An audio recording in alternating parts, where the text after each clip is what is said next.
কিন্তু আমার আল্লাহ কোরআনে কারিমে বলে দিয়েছেন, আমি যখন কোন মানুষকে পছন্দ করি গাভী ছাড়া দুধ দেই, গাছ ছাড়া ফল দেই। বাইতুল মুকাদ্দাসের মাঝে বিবি মরিয়ম যখন আল্লাহর জন্য কবুল হয়ে মেহরাবের উপরে ঘর বাঁধ দিয়া যখন ইবাদত গুজার করে, পৃথিবীর সমস্ত মানুষের জন্য বেমৌসুম কোনো ফল নাই, ফলের মৌসুম ছাড়া কোনো ফল নাই। পৃথিবীর মাঝে একমাত্র একটা মহিলা যার ইবাদত আল্লাহর কাছে পছন্দনীয়, আল্লাহ বেমৌসুম ফল ছাড়া, গাছ ছাড়া আল্লাহ তাআলা ফল খাওয়াইছে। হযরত জাকারিয়া আলাইহিস সালাম মেহরাবের ভিতরে যখন ঢুকে নামাজ পড়ানোর জন্য বিবি মারিয়ামকে ডাক দিয়া বলে, মারিয়াম, এগুলো তোমার কোত্থেকে আসছে, কে দিয়েছে? হযরত মারিয়াম ডাক দিয়া বলে, এগুলো হলো আল্লাহ রাব্বুল আলামিন, তিনি আসমান থেকে আমার জন্য পাঠাইছে। সুবহানাল্লাহ। বেমৌসুমি ফল আল্লাহ দিতে পারেন কি পারেন না? ওসিলা লাগে আমাদের সবার জন্য, কিন্তু আল্লাহ চাইলে মানুষ ছাড়া মানুষ বানাইতে পারে। যেমন হযরত আদম আলাইহিস সালাম, আল্লাহ চাইলে বাবা ছাড়া সন্তান হইতে পারে। যেমন মরিয়ম আলাইহিস সালাম কথা বলেন, যেমন ঈসা আলাইহিস সালাম কথা বলেন, ঠিক কিনা? আল্লাহ যদি চান নৌকা ছাড়াও পার করতে পারেন। আপনি আমার জন্য যেমন নৌকা লাগে, কিন্তু মুসা আলাইহিস সালামকে যখন আটকিয়ে দেওয়া হয়েছিল, ফেরাউনের বাহিনী সব দিক থেকে আটকিয়ে দিছে, পার হইতে দিবে না, কেচে কেচে মেরবে, আপনার হত্যা করবে মুসা বাহিনীকে। কিন্তু আল্লাহ রাব্বুল আলামিন 12টা রাস্তা বানিয়েছিলেন। কথা বলে ঠিক কিনা? হযরত ইব্রাহিম আলাইহিস সালাম নবুয়তি শক্তি দিয়ে যখন ইসমাঈল আলাইহিস সালামকে ছুরির নিচে দিয়ে শোয়া জবাই করতে চেষ্টা করলেন, আপনারা বলেন তো, অনেক ওয়াজ শুনেছেন, ইব্রাহিম আলাইহিস সালাম কি ছুরি দিয়ে ইসমাঈল আলাইহিস সালামকে জবাই করতে পারছিলেন? কথা বলেন না, পারছিলেন? ইন্নামাল মুমিনুনা আল্লাযীনা ইযা যুকিরাল্লাহু ওয়াজিলাত কুলুবুহুম। আল্লাহ রাব্বুল আলামিন বলেন, ও ঈমানদার বান্দারা, তারাই শুধুমাত্র ঈমানদার, জানা রাখো, ইন্নামাল মুমিনুনা আল্লাযীনা ইযা যুকিরাল্লাহ। যখন কোন মাহফিলের মাঝে, যখন কোন ওয়াজ মাহফিলের মাঝে, অথবা নিজে যখন কোরআন তেলাওয়াত শুনবে, ইযা যুকিরাল্লাহ, আল্লাহর স্মরণ শুনবে, আল্লাহর আওয়াজ শুনবে, মুয়াজ্জিনের আওয়াজ শুনবে, ইমাম সাহেবের ওয়াজ শুনবে, যখন কোন মাহফিলে কোরআনের বয়ান শুনবে, ওয়াজিলাত কুলুবুহুম, তার অন্তরটা কেঁপে উঠবে। আল্লাহর নবী, বিশ্ব নবী রাহমাতুল লিল আলামিন সুন্দর করে বলে দিয়েছেন, ইমানে মুজমাল, ইমানে মুফাসসাল, দুইটা, ইমানে মুজমাল, ইমানে মুফাসসাল আমরা ছোটবেলায় শিখছিলাম। বক্তব্যের মাঝে, মাদ্রাসার মাঝে হুজুররা পড়াইছে ইমানে মুজমাল, আমানতু বিল্লাহি কামা হুয়া, আমি আমার আল্লাহর প্রতি ঈমান আনলাম, ওই আল্লাহর প্রতি তিনি যেভাবে আছেন সেভাবে। আল্লাহ কিভাবে আছেন সব কিছু আমার জানা নাই, আমার জানার দরকার নাই। আমানতু বিল্লাহি কামা হুয়া, তিনি যেমন তেমন ঈমান আনলাম। বিআসমাইহি, তাহার সমস্ত নামের প্রতি ঈমান আনলাম। ওয়া সিফাতিহি, তাহার সমস্ত গুণাবলীর প্রতি ঈমান আনলাম। ওয়া কাবিলতু জামিআ আহকামিহি ওয়া আরকানিহি, আল্লাহ পাকের যতগুলো ফরমান কোরআনে জারি হয়েছে সবগুলো আমি মেনে নিলাম। নামাজের কথা আছে, হজ যাকাতের কথা আছে, রোজার কথা আছে, দান সদকার কথা আছে। ঠিক তেমনি ভাবে কোরআনে কারিমের মাঝে জিহাদের কথা আছে না নাই? জিহাদের কথা মানতে হবে। পর্দার কথা আছে না নাই? পর্দার কথা মানতে হবে, তাহলে আমি মুমিন। এখন যদি কোন পাক্কা ইমানদার মুসলমান যায়া বাংলাদেশের হাইকোর্টের মাঝে আবেদন করে জিহাদের আয়াতগুলো বাদ দিয়ে দাও, অথচ সে পাগড়ি পরে, বোরকা পরে, অথবা টুপি পরে, রাজনৈতিক টুপি, রাজনৈতিক বোরকা পরে শাহজালাল মাজারে যায় ঘুরে মোনাজাত করে, আর যদি এদিক দিয়ে মামলা করে যে কোরআনের বিরুদ্ধে কতগুলো জিহাদের আয়াত আছে, এগুলো বাদ দিতে হবে, চিৎকার দিয়ে বলেন তার ঈমান আছে? কথা বলেন না কেন? ডরান, তার ঈমান আছে? এই জন্য আল্লাহ হাবিব বলেছেন, মুমিন হইতে হলে মহান আল্লাহ যিনি আসমান সৃষ্টি করেছেন, মহান আল্লাহ যিনি জমিনগুলো সৃষ্টি করেছেন, আল্লাহ পাক রব্বুল আলামিন যিনি পাহাড় পর্বত নদ নদী নালা গাছপালা তরুলতা সবকিছু সৃষ্টি করেছেন, আমানতু বিল্লাহি কামা হুয়া, তিনি যেখানে আছেন আরশের উপরে থাকলে আছেন, সব জায়গায় থাকলে আছেন, যেভাবে আছেন তিনি যেভাবে আছেন আমি মেনে নিলাম। আমানতু বিল্লাহি কামা হুয়া, আমার আল্লাহ যেমন আছে তেমন আমি মেনে নিলাম, কোনো কথা নাই। আমার বুদ্ধি নাই, আমার জ্ঞান নাই, আমার জ্ঞান অল্প স্বল্প, একেবারে স্বল্প। কারণ হলো আল্লাহ নিজে বলেছেন আল্লাহর হাবিবকে, আল্লাহর হাবিব ও আমার নবী আপনাকে আমি রব্বি জিদনি ইলমা ওয়া মা উতিতুম মিনাল ইলমি ইল্লা কালিলা, নবী গো আমি আপনাকে সামান্য ইলম দিয়েছি। অথচ আমার নবী বলেন সমস্ত নবীদের সমস্ত ফেরেশতাদেরকে যত ইলম দেওয়া হয়েছে আমার পয়গম্বরকে সমস্ত ইলম দেওয়া হয়েছে একা। সুবহানাল্লাহ। সমস্ত নবীদের ফেরেশতাদের ইলম আমাদের নবীজিকে দেওয়া হয়েছে। আর নবীজিকে বলেন আল্লাহ নবী গো আপনাকে সামান্য ইলম দেওয়া হয়েছে। সুবহানাল্লাহ। কেমনে বুঝবো তাহলে আল্লাহ কেমন, কোথায় থাকে, কোন দিকে ফিরে আসে? আমার আল্লাহর পরিচয় আল্লাহ কোরআনে কারিমে দিয়েছেন। আল্লাহ রাব্বুল আলামিন বলেছেন আকাশের দিকে তাকাও, আকাশের মাঝে কোনো ছিদ্র নাই, আমি এরকম 7টা আসমান বানাইছি। আল্লাহু আকবার। চন্দ্রের দিকে তাকায় দেখো, একটা মাত্র চন্দ্র গোটা পৃথিবীটাকে আলোকিত করে দেয়, আমি আল্লাহ বানাইছি।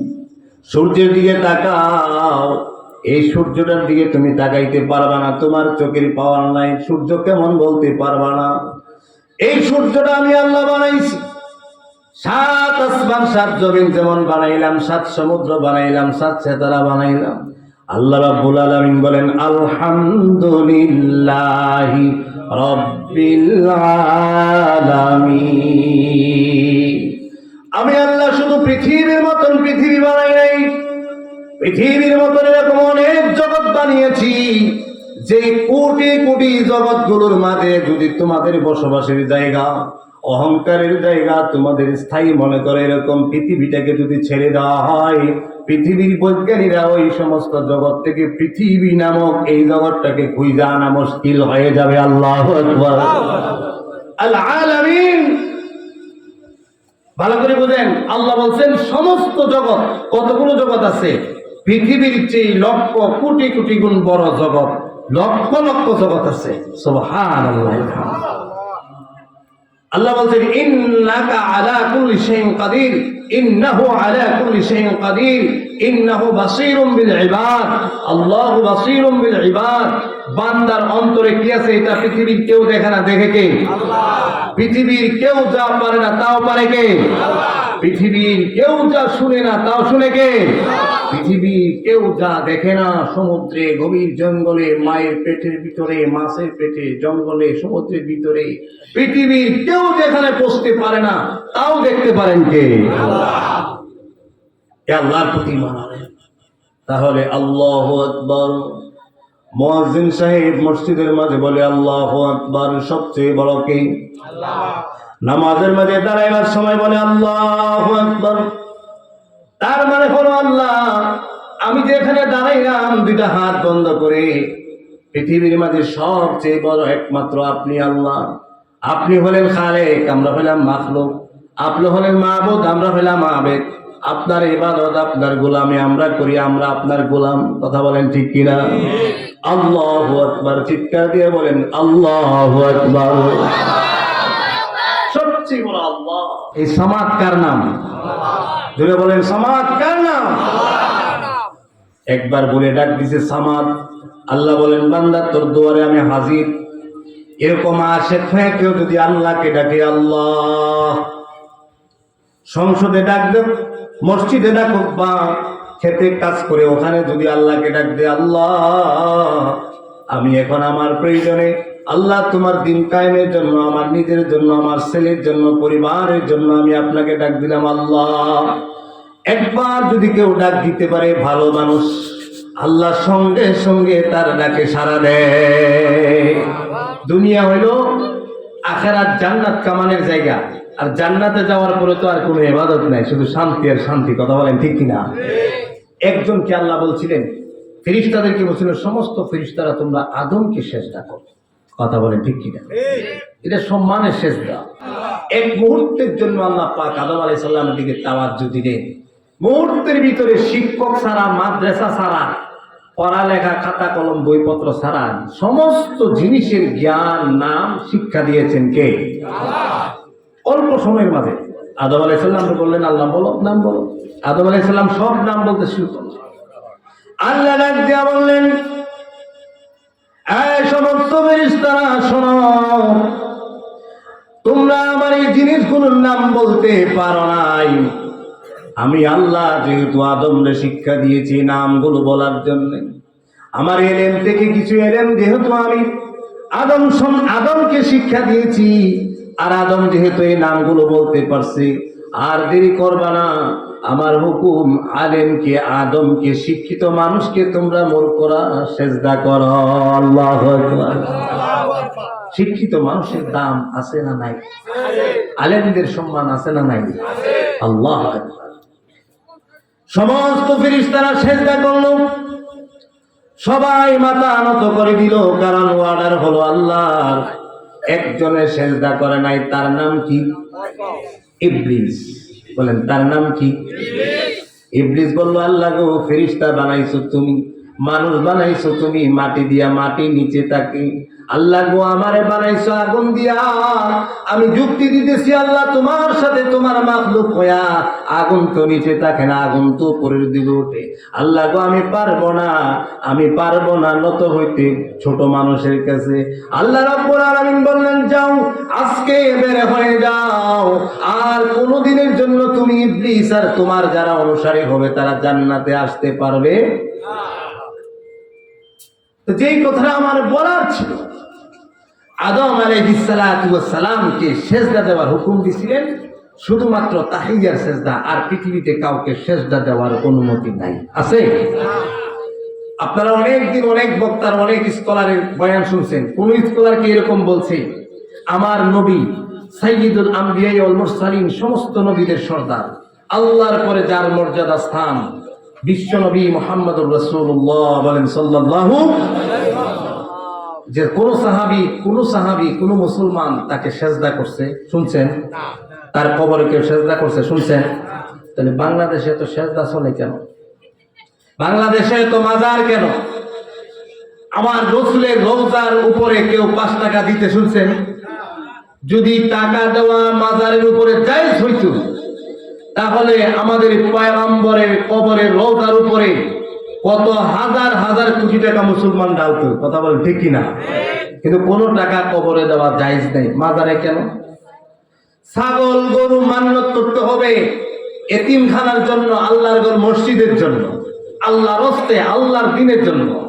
সেই ছাগল গরু যদি কেউ মান্নত করে মাজারের জন্য, তাহলে তার মান্নতেই হবে না, আদায়ও করতে হবে না, বরং যদি সেই ছাগল গরু নিয়ে যায় তাহলে তার ঈমান থাকবে না যাবে? আপনারা আসতে বলেন কেন? রাগ করেন কেন? কথা বলেন, থাকবে না যাবে? আচ্ছা হুজুর, এগুলো কি কোরআন সুন্নাহয় আছে? অবশ্যই আছে। এই যে বললাম ঈমানের আলোচনা, আমি যদি মুসলমান হয়ে মারা যাইতে চাই, ইমানদার হয়ে মারা যাইতে চাই, তাহলে ওগুলো ছাড়তে হবে। হ্যাঁ, হক্কানি ওলামায়ে কেরামদেরকে তাজিম করতে হবে, এই মাদ্রাসা মসজিদকে তাজিম করতে হবে। এটা হলো ঈমান। এটা কি? এরপরে আসেন আল্লাহ বলেন, ইন্নামাল মুমিনুনা আল্লাযীনা ইযা যুকিরাল্লাহ, মুমিন তারা, তাদের সামনে যখন যুকিরাল্লাহ, আল্লাহর জিকির করা হবে, আল্লাহ আল্লাহ জিকির করা হবে, কোরআনের আয়াত তেলাওয়াত করা হবে, কোরআনের আলোচনা করা হবে, আল্লাহর স্মরণ, নবীদের স্মরণ, ফেরেশতাদের স্মরণ করা হবে। মসজিদের মাঝে যখন মুয়াজ্জিন আল্লাহু আকবার বলে ডাক দিবে, মুজাহিদরা যখন হাইয়া আলাল জিহাদ বলে ডাক দিবে, জিহাদের জন্য তৈরি হও, ইমানদার যখন আল্লাহর নামে ডাকটা শুনবে, ইমানদারের কলিজার মধ্যে সঙ্গে সঙ্গে কম্পন সৃষ্টি হয়ে যাবে। একজন সাহাবী নতুন বিয়ে করেছেন, হযরত হানজালা রাদিয়াল্লাহু তাআলা আনহু।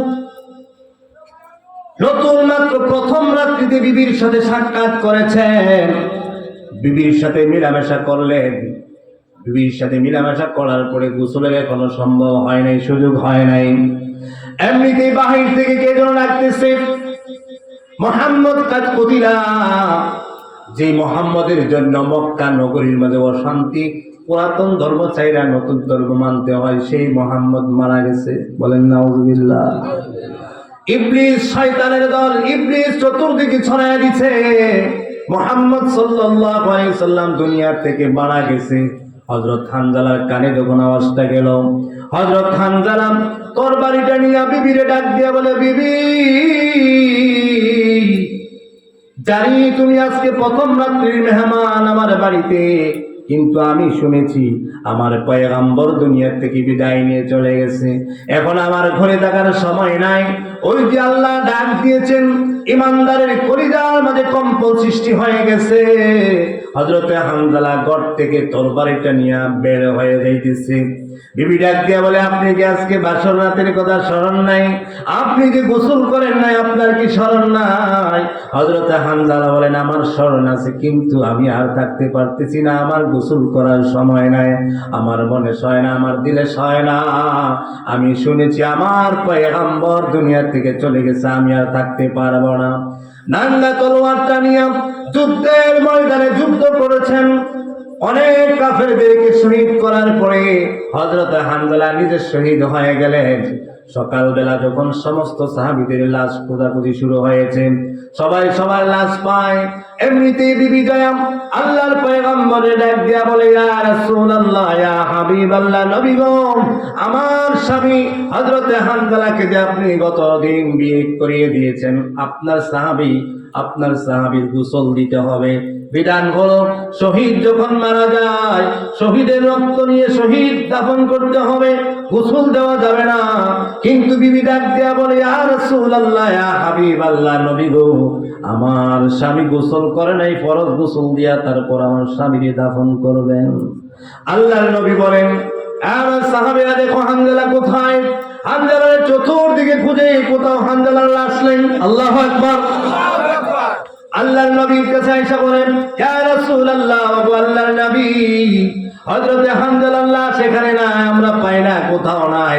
উম্মতে জিবরাইল আমিন আয়েশা বলে, আসসালাতু ওয়াসসালামু আলাইকা ইয়া রাসূলুল্লাহ, ওগো নবীজি, আপনি হযরত হানজালার লাশ এখানে পাইবেন না, কারণ হযরত হানজালার মাঝে এত পরিমাণ ঈমান, সে ফরজ গোসল নিয়ে যখন এখানে চলে আসছে, যখন শহীদ হয়ে গেছে, আসমানি নূরের তৈরি হুররা, জান্নাতের হুররা তার গোসল দেওয়ার জন্য অপেক্ষা করছে।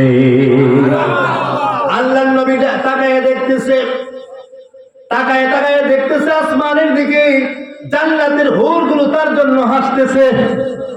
আর হযরত হানজালার লাশটা জমিনে আসছে আসমান থেকে গোসল দেওয়ার পরে। পৃথিবীতে একজন সাহাবীর যার গোসল আসমানে হয়েছে, হযরত হানজালা। যখন তিনি জমিনে আসলেন, দেখলেন আল্লাহ নবী তাকায় দেখলেন টপ টপ করে তার শরীর থেকে পানিগুলো ঝরতেছে। আমার বন্ধুরা, আমার ভাইরা, ওয়াজিলাত কুলুবুহুম, অন্তর কম্পন সৃষ্টি হয়ে যাবে যখন আল্লাহর ডাক শুনবে, তারাই হলো মুমিন। কথা বলেন ঠিক কিনা? ওয়াজিলাত কুলুবুহুম, আল্লাহর স্মরণ যখন শুনবে তাদের কম্পন সৃষ্টি হবে। আল্লাহর হাবিব বলেছেন, তোমার ভিতরে ঈমান আছে না নাই তুমি নিজেই পরীক্ষা করতে পারবা। ডাক্তারের দোকানের কাছে গেলে যেমন তুমি জ্বর পরীক্ষা করতে পারো, তোমার প্রেসার পরীক্ষা করতে পারো, তোমার ডায়াবেটিস পরীক্ষা করতে পারো, আল্লাহর হাবিব বলেন, আমার উম্মতেরা শোনো, তোমাদের দিলের ভিতরে ঈমান আছে না নাই এটা তোমরাই পরীক্ষা করতে পারবা। এক নাম্বারে পরীক্ষায় ধরা পড়বে তোমার আল্লাহর কোরআনের আলোচনা শুনলে দিলের মাঝে কম্পন আসে না। না, যদি আসে তাহলে তুমি ঈমানদার, যদি না আসে তাহলে তুমি ঈমানদার না। আরেকটি হাদিসের মাঝে রাসূল বলেন, ইদা সারাতকা হাসানাতুকা, আই বান্দার যখন তোমার ভালো কাজে ভালো লাগবে, ওয়া ইদা সাআতকা সাইয়াতুকা, যখন তোমার মন্দ কাজে মন্দ লাগবে। মাদ্রাসার মাহফিলে আসলে যদি তোমার ভালো লাগে, মাদ্রাসার ছাত্রদেরকে ওস্তাদদেরকে দেখলে যদি তোমার মায়া লাগে, ভালো লাগে, বুঝতে হবে তোমার ভিতরে ঈমান আছে। কথা বলেন ঠিক কিনা? যখন তুমি গান বাজনা শুনলে দেখবে এখানে একটা গানের আয়োজন হইতেছে, তখন যদি তোমার দিলের ভিতরে খারাপ লাগে, বুঝতে হবে তোমার ভিতরে ঈমান আছে। যদি তুমি অন্যায় অপরাধ দেখেও যদি তোমার দিলের ভিতরে খারাপ না লাগে, তাহলে বুঝতে হবে তোমার দিলের ভিতরে এখনো কি নাই? ঈমান নাই। মান কানা ইউমিনু বিল্লাহি ওয়াল ইয়াউমিল আখির ফালইউকরিম যায়ফা। অনেকগুলো আলামত আছে আপনার ভিতরে ঈমান আছে না নাই। মেহমান আসলে, আলেম ওলামায়ে কেরাম আসলে, মাদ্রাসার ছাত্রগুলো আসলে যদি মানুষটার দিলের মধ্যে একটু শান্তি লাগে, ভালো লাগে, আরে আজকে তো এদেরকে দেখলাম, ভালো লাগে, তাইলে বোঝা যাইব তার ভিতরে ঈমান আছে। আর মেহমান আসলে যদি রাগ করে, বোঝা যাইব তার দিলের ভিতরে কি নাই। বলেন কি নাই? وَإِذَا تُلِيَتْ عَلَيْهِمْ آيَاتُهُ زَادَتْهُمْ ঈমানা। 2 নম্বর আলামত হলো, আল্লাহ রাব্বুল আলামিন বলেন, আমার বান্দাদের সামনে যখন কোরআনের আয়াত তেলাওয়াত করা হবে, আগে যতটুকু ঈমান ছিল, কোরআনের আলোচনা শোনার পরে তার ঈমানটা বেড়ে যাবে। আগে ঈমান ছিল কম, এখন ঈমান বেশি হবে। আগে বেনামাজি ছিল, এখন নামাজি হবে। আগে চোখ দিয়ে পানি আসতো না, এখন তার চোখ দিয়ে পানি আসবে। কথা বলেন ঠিক কিনা? একজন সাহাবী, আল্লাহর নবী 2 জন সাহাবীর ব্যাপারে ডাক দিচ্ছেন। কোরআন থেকে বলছি, 2 জন সাহাবীর ব্যাপারে আল্লাহর কাছে প্রার্থনা করছেন, আল্লাহ আমার দ্বীন ইসলাম বিজয়ের জন্য 2 ওমর থেকে 1 ওমরকে আমাকে দেন। আবু জাহেলের কথা বলছেন, আবু জাহাল, আরেকজন হলো হযরত ওমর। নবীজি আল্লাহর কাছে কাঁদতে আর দোয়া করে, আল্লাহ 2টা লিডার, 1টা লিডার আমারে দিয়ে দেন। বলেন না সুবহানাল্লাহ। আল্লাহর নবী এদিকে দোয়া করছেন, আল্লাহ 2টা ওমর থেকে 1টা ওমর আমাকে দেন। ওই দিকটা কাফেরের গোষ্ঠীরা তাদের সংসদে বসছে, মিটিং বসছে, সংসদ বসাইছে। একটা আইন পাস করতে হবে, 1 দফা 1 দফা 1 দাবি, মুহাম্মাদুর রাসূলুল্লাহকে দুনিয়া থেকে বিদায় করে দিতে হবে। বলেন নাউযুবিল্লাহ। সংসদের মাঝে আবু জাহাল ডাক দিয়া বলে, এই সংসদের লোকেরা শোনো, কে আছো এমন যে শত শত কোটি টাকা উপহার দেওয়া হবে, মুহাম্মদের কল্লাটা আমি আবু জাহালের হাতে আইনা দিবি। বলেন না নাউযুবিল্লাহ। একজন দাঁড়াইছেন হযরত ওমর। ওমর বলেন, আমি পারবো মুহাম্মদের কল্লাটা তোমার হাতে এনে দিতে। সবাই বলল, বাহ বাহ ওমর, তুমি পারবা, তুমি ছাড়া আর কেউ পারবে না নবীর কল্লা নিয়ে আসতে, নবীকে দুনিয়া থেকে বিদায় করে দিতে। আল্লাহর নবী তো দোয়া করছিলেন 2 ওমরের কথা। 1 ওমর দাঁড়ায় গেছে বিশ্ব নবীর কল্লা নেওয়ার জন্য। সংসদ থেকে আইন পাস করে দিছে যে এই কল্লাটা যে এনে দিবে তার 100 কোটি টাকা মূল্য দেওয়া হবে। 100 কোটি টাকা মোল্লা ওমরের কল্লার মূল্য হয়, ওসামা বিন লাদেনের কল্লার মূল্য হয় কোটি কোটি ডলার। কথা বলেন ঠিক কিনা? এই যে এখন সিরিয়া বিজয় হয়েছে, জুলানি তার নাম, একজন পাক্কা মুসলমান ইমানদার, তার কল্লার দাম দিছে কয়েকশো কোটি ডলার। কত কোটি ডলার! এই জন্য ওমরকে বলতেছে, ওমর মুহাম্মদের কল্লাটা আইনা দিবা, মুহাম্মদকে দুনিয়া থেকে বিদায় করে দিবা, কোটি কোটি টাকা তোমাকে দেওয়া হবে।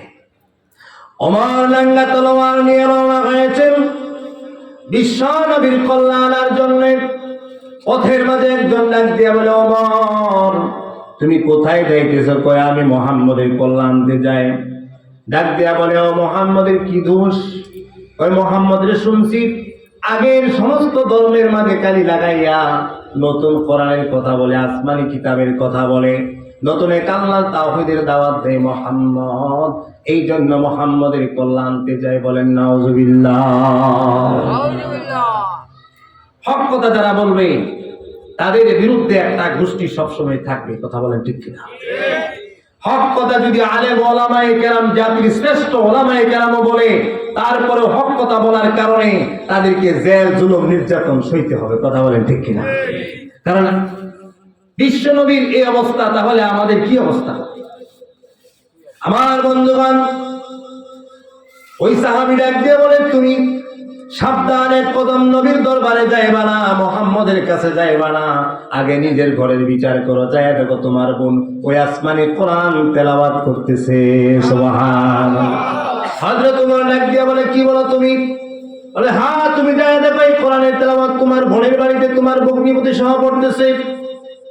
হযরত ওমর বোনের বাড়িতে গেলেন, বারান্দায় দাঁড়ায় দাঁড়ায় শুনলেন বোনে কোরআন তেলাওয়াত করতেছে।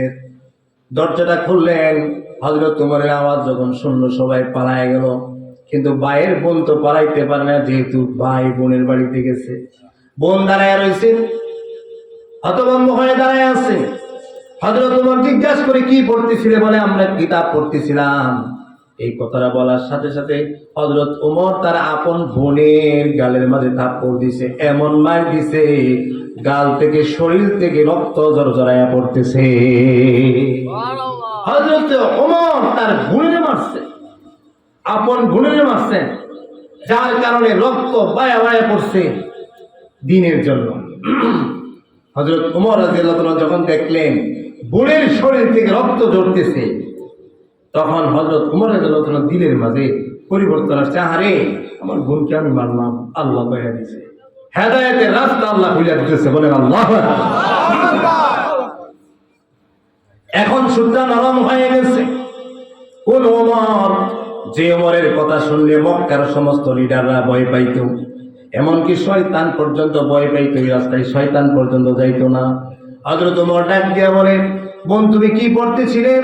বলে, আমরা কোরআন পড়তেছিলাম। বোনকে বলে, আমাকে একটু কোরআনটা দাও। হযরত ওমরকে বোন উত্তর দেয়, ভাই এই কোরআনকে যদি তুমি স্পর্শ করতে চাও তাহলে তোমাকে পবিত্র হইতে হবে। হযরত ওমর বলেন, কি করতে হবে? বলে, তোমার ওযু করতে হবে, এখন যে তোমার গোসল করে পবিত্র হইতে হবে। হযরত ওমর বলেন, গোসল কারা কোন জায়গায় আমারে নিয়ে যাও, আমি যে গোসল করব। হযরত ওমর ওযু গোসল কইরা কোরআন শরীফটা যখন পড়লেন, বোনকে ডাক দিয়া বলেন, কি পড়তেছিলে বলো। বোনে পড়াশোনায় হযরত ওমর পড়ে আর কোরআনের তেলাওয়াত শুনে, তাহা মা আনজালনা আলাইকাল কুরআনা লিতাশকা। আল্লাহ যেন ডাক দিয়া বলে, ওমর এই যে কোরআনটা তুমি এখন হাতে নিলা, এই কোরআনটা আমি আল্লাহ আসমান থেকে নাজিল করেছি। এই কোরআনটা মানুষের কল্যাণের জন্য নাজিল করেছি। এই কোরআনটা তুমি ওমরের জন্য নাজিল করেছি, তুমি ওমরের শান্তির জন্য নাজিল করেছি। এই কোরআনটা তুমি ওমরকে আর তুমি ওমরের মতন মানুষকে হতভাগা করার জন্য আমি আল্লাহ কোরআন নাজিল করি নাই। আল্লাহু আকবার। এখন বলে এই কথা, এই তেলাওয়াত শুনে হযরত ওমরের চোখ দিয়ে পানি পড়তেছে। হযরত ওমর এখন বলে, বোন যাই হইছে না হইছে, তুমি এখন আমারে তোমাদের পয়গম্বরের দরবারে নিয়ে চলো। সুবহানাল্লাহ। হযরত ওমর যখন বিশ্বনবীর দরবারের কাছে গেলেন, সাহাবায়ে কেরাম বলতেছে, ইয়া রাসূলুল্লাহ, ইয়া হাবিবাল্লাহ, নবী গো, এই যে ওমর আসতেছে আপনার কল্যাণ নেওয়ার জন্য, আপনি অনুমতি দেন আমরা ওমরকে ঠেকায় দিই, ওমরকে শেষ করে দেই। কিন্তু আল্লাহর নবী তো জানে, কেউ না জানলেও আমার পয়গম্বর, আপনার পয়গম্বর গতকালকে যে দোয়া করেছেন, আল্লাহ দুই ওমর থেকে এক ওমরকে দ্বীনের জন্য কবুল করে নাও। ওই ওমর যখন কোরআনের তেলাওয়াত শুনছে, সঙ্গে সঙ্গে তার ঈমান বাড়াইয়া দিবেন কে? এটা তো রাসূল জানে, সাহাবীরা তো জানে। আল্লাহর নবী বলেন, সাবধান, কেউ কিছু বলবা না, আমার ওমরকে আমার কাছে আসতে দাও। হযরত ওমর যখন দরজা দিয়ে আল্লাহর নবীর দরবারে ঢুকলেন, আল্লাহর নবী বুঝতে পারলেন দোয়া কবুল হয়ে গেছে। কথা বলেন ঠিক কিনা? হযরত ওমর ডাক দিয়ে কোনো কথা বলে নাই, এক কথা এক দাবি, ইয়া রাসূলুল্লাহ, ইয়া হাবিবাল্লাহ, নবী গো, বুঝতে পারি নাই মক্কার কাফেররা আমারে ভুল বুঝাইছে, যার কারণে আমি আপনার কল্যাণ নেওয়ার জন্য আমি ঘর থেকে বের হয়েছিলাম। কিন্তু আপনার এই কোরআনের তেলাওয়াত যখন আমি শুনলাম, আল্লাহ পাক আবার ভিতরটাকে আলোকিত করে দিয়েছেন, নূর নূরানি করে দিয়েছেন। ইয়া রাসূলুল্লাহ, এখন আমাকে কালিমা পড়ায়া দেন, লা ইলাহা ইল্লাল্লাহু মুহাম্মাদুর রাসূলুল্লাহ। আচ্ছা বলেন তো দেখি, কোরআনে কারীমের তেলাওয়াত করলে, তেলাওয়াত শুনলে, ওয়াজ মাহফিলে কোরআনের আলোচনা শুনলে ঈমান বাড়াইয়া দেন কে?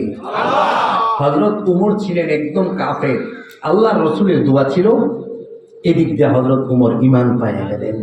তাহলে আজকে যারা এখানে বসছেন, আশা করি কোরআনের আলোচনা শুনলে, এরকম মাহফিলগুলোর মাঝে আলোচনা শুনলে আমাদের ঈমান বাড়ে না কমে?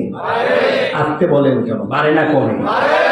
وَإِذَا تُلِيَتْ عَلَيْهِمْ آيَاتُهُ زَادَتْهُمْ إِيمَانًا।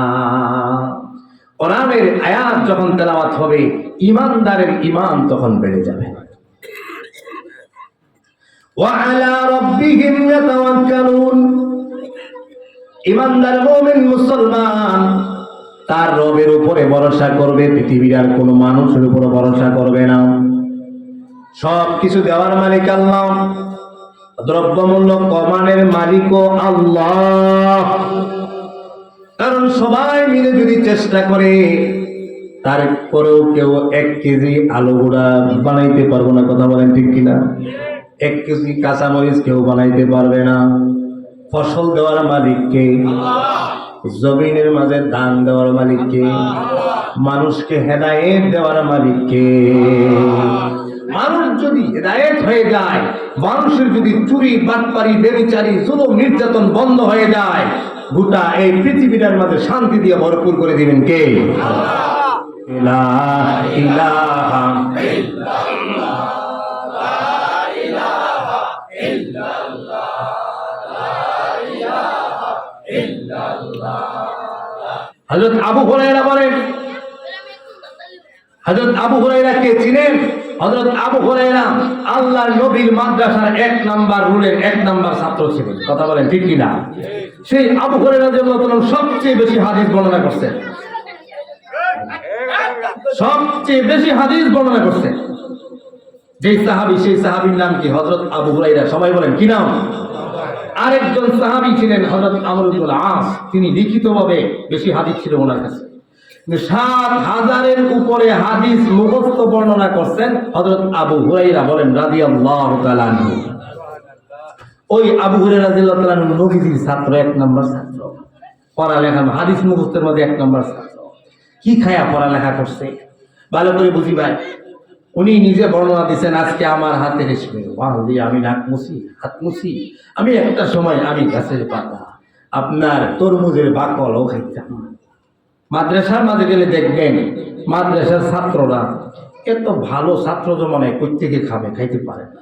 ডাল খায় আর হলো আপনার ভর্তা খায়। কথা বলেন ঠিক কিনা? কিন্তু এদের এই ডাল আর আলু ভর্তার মধ্যে কি পরিমাণ বরকত আর ঈমান, এটা যারা মাদ্রাসায় পড়ছে তারাই জানে। কথা বলেন ঠিক কিনা? এদের রোগ ব্যারাম বালা মুসিবত কম। আল্লাহ হযরত আবু হুরায়রা রাদিয়াল্লাহু তাআলা চিন্তা করলেন, 1 কাপ দুধ আমার পয়গম্বরের দরবারে আসছে, আমি যেহেতু রোল নাম্বার 1, হয়তো আমাকে ডাক দিয়ে বলবেন, আবু হুরায়রা তোমার পেটের মাঝে অনেক খিদা, তুমি এটা খাও। কিন্তু দেখলাম 1 কাপ দুধ, আল্লাহর নবীর দরবারে যখন 1 কাপ দুধ আসছে, আমাকে ডাক দিলেন, আবু হুরায়রা তুমি এদিকে আসো। আমি আরো খুশি হয়ে গেলাম। কাছে যাওয়ার পরে পয়গম্বর বলে, আবু হুরায়রা আমার এই মসজিদের মাঝে, আমার এই মাদ্রাসার মাঝে বোর্ডিং খানায় কতজন সাহাবী আর ছাত্র আছে গণ? সুবহানাল্লাহ। হযরত আবু হুরায়রা বলেন, আমি মনে মনে চিন্তা করলাম, 1 কাপ দুধ মাত্র, 1 কাপ দুধ যদি আমাকে দেয় তাহলে আমারই তো হবে না ভালো করে। আবার নবীজি কয় সবাইরে গণ, বুখারী শরীফের মাঝে আসছে সবাইরে গণ। কিন্তু নবীজির নির্দেশ, হযরত আবু হুরায়রা সবাইরে গণলেন। গণতে গণতে দেখলেন 1 জন 2 জন সাহাবী না 70 জন সাহাবী। বলেন কয়জন? জোরে বলেন আল্লাহু আকবার। আল্লাহর পয়গম্বর ডাক দিয়া বলে, আবু হুরায়রা চিন্তা করিও না, টেনশন করিও না, বিসমিল্লাহ বলে তুমি 1 কিনারা থেকে খাওয়ানো শুরু করো, আমি দোয়া করে দিলাম। সুবহানাল্লাহ। আল্লাহর নবী সাহাবী হযরত আবু হুরায়রা 1 কাপ দুধ সবাইকে পান করাইছে। 70 জন সাহাবী পান করার পরে হযরত আবু হুরায়রাকে জিজ্ঞেস করে, আবু হুরায়রা রে তুমি কি দুধ পান করছো? নি বলে, হুজুর আপনার অনুমতি তো নাই, আপনি তো এখনো বলেন না আমাকে পান করতে। সবাইকে পান করাইতে বলেছেন। ইয়া রাসূলুল্লাহ, ইয়া হাবিবাল্লাহ, নবী গো আমি সবাইকে পান করাইছি কিন্তু আমি এখনো খাই নাই। শাহিদার যে অনুমতি ছাড়া খায় না। কথা বলেন ঠিক কিনা? আবু হুরায়রার মতন নেতা যদি আসে সমাজে, তাহলে সমাজের মাঝে চুরি আর হবে? কথা বলেন না কেন হবে? আবু হুরায়রার উত্তরসূরি যারা, তারা হলো হযরত উলামায়ে কেরাম। আলেমরা যদি আগামীর সমাজ বিনির্মাণে নেতৃত্বে আসে, তাহলে সমাজের চুরি ডাকাতি বাটপারি আর দুর্নীতি কমবে না বাড়বে? বাড়বে। কমবে না বাড়বে?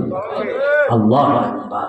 আবু হুরায়রার উত্তরসূরিদেরকে আপনারা সাপোর্ট করেন, ইনশাআল্লাহ আগামীতে দেশ সুন্দর হবে। কথা বলেন ঠিক কিনা? হযরত আবু হুরায়রা বলেন, ইয়া রাসূলুল্লাহ, আমি পান করি নাই। পয়গম্বর বলে, আবু হুরায়রা তুমি এখন পান করো। হযরত আবু হুরায়রা পান করলেন তৃপ্তি সহকারে। নবীজি আবার বলে, আবু হুরায়রা এখন তুমি আবার পান করো। একবার, দুইবার, তিনবার পেট ভর্তি করে দুধ পান করার পরে আবু হুরায়রা কাপের দিকে তাকায়া দেখে একটু দুধ কমে না। বরকত দেওয়ার মালিক কে? বিশ্বাস আছে না নাই? জোরে বলেন, বিশ্বাস আছে না নাই? হযরত জাবের দেখলেন আল্লাহর নবীর পেটের মাঝে দুইটা পাথর বাঁধা, সাহাবায়ে কেরামের পেটের মাঝে একটা একটা করে পাথর বাঁধা। আল্লাহর নবীর সাহাবী হযরত জাবেরের বাড়ির কাছে। হযরত জাবের রাদিয়াল্লাহু তাআলা আনহু দৌড়ে যা বিবির কাছে সালাম দিয়া বলে, বিবি, আল্লাহর নবীর পেটের মাঝে অনেক খিদা, অনেক সাহাবীদের পেটের মাঝে অনেক খিদা। বিবি গো, খাবারের কোনো ব্যবস্থা আছে? আমার মনে চায় আমি আমার পয়গম্বরকে দাওয়াত দিয়াই না আমার বাড়িতে মেহমানদারি করাই। সুবহানাল্লাহ।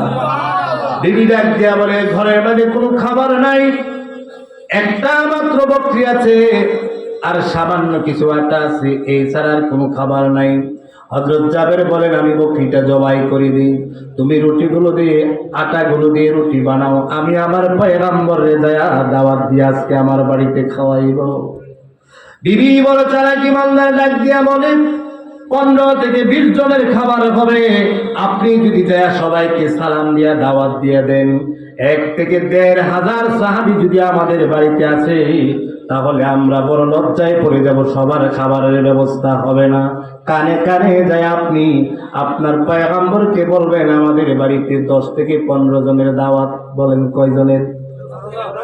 আল্লাহর নবী কানে শোনার পরে নবীজি উঁচু একটা জায়গার মাঝে দাঁড়ায়া সমস্ত সাহাবীকে বললেন, ও আমার সাহাবীরা, চলো সবাই হযরত জাবেরের বাড়িতে দাওয়াত।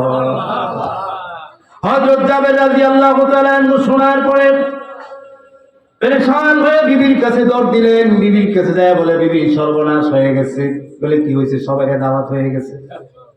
বলে, আপনি কি কথাটা কি বলেন নাই নবীকে, পয়গম্বরকে? হ্যাঁ বলছি। বিবি কত ইমানদার ছিল, মা বোনরা থাকলে দেখবেন, শুনবেন। হযরত জাবেরের বিবি ডাক দিয়া বলেন, আপনি বলছেন? হ্যাঁ বলছিলাম। তারপরে কি হয়েছে? আল্লাহর নবীর পক্ষ থেকে সবাইকে দাওয়াত দিয়ে দিয়েছে। ও আমার ভাইরা, যে কথাটা বিবি হযরত জাবেরের সাহাবীর বিবি যে কথাটা বললো, স্বামী গো, আপনি ভয় পায়েন না, যিনি দাওয়াত দিয়েছেন তিনি মেহমানদারির ব্যবস্থা করবেন। বাড়িতে গেছে হুজুরের বরকত, এ ভাই আমাদের পয়গম্বরের মুজিজা বরকত। ওয়া আলা রাব্বিহিম ইয়াতাওয়াক্কালুন। যখন কষ্ট করছে তো ঈমান ছাড়ছে না, আল্লাহ পাক তাদের ভিতরে কি পরিমাণ বরকত দিয়েছে। হযরত নবী করিম সাল্লাল্লাহু আলাইহি সাল্লাম জাবের রাদিয়াল্লাহু তাআলা বাড়িতে যায়, কয়, কোন জায়গায় পাকশা কইতেছে, আমরা নিয়ে যাও। ইমাম সাহেব যায় ঢুকতেছে পাক ঘরে। এই অবস্থা। সব ইমামরা কিন্তু পাক ঘরে ঢুকে না। যারা ঢুকে তারা যদি বরকতের দোয়া করে তাহলে ফিরাইয়া দেয় না কে? আল্লাহর নবী যেন তরকারির পাতিলটা উঠাইয়া কি যেন দোয়া করলেন। দোয়া করার পরে আল্লাহর নবী সাহাবীদেরকে ডাক দিয়া বললেন, এ যাবে, তুমি তোমার খেদমত খাদিমদারি শুরু করে দাও। 3টা করে রুটি, পরিমাণ মতো গোশত দিবা, সাবধান ভিতরে কি হয় দেখবা না, ডাকনা কিন্তু খুলবা না, নিষেধ। 1 জন নয়, 2 জন নয়, 3 জন, 3টা রুটি পরিমাণ মতো করে গোশত দিতে দিতে 1,500 সাহাবীরে খাওয়াইছে। পৃথিবীর ইতিহাসে কোনো ওলিয়া কেরাম পারে নাই। পণ্ডিতরা, বিজ্ঞানীরা পারবে দূরের কথা, কিন্তু দোয়ার বরকতে আল্লাহ পাক যখন সন্তুষ্ট হয়ে গেছেন, বরকত দিয়ে দিয়েছেন কে? আচ্ছা, আমাদের কি বিশ্বাস হয় এই বরকত আল্লাহ পাক আমাদের সমাজে এখনো দিতে পারবে? বিশ্বাস হয়? আলহামদুলিল্লাহ বলেন।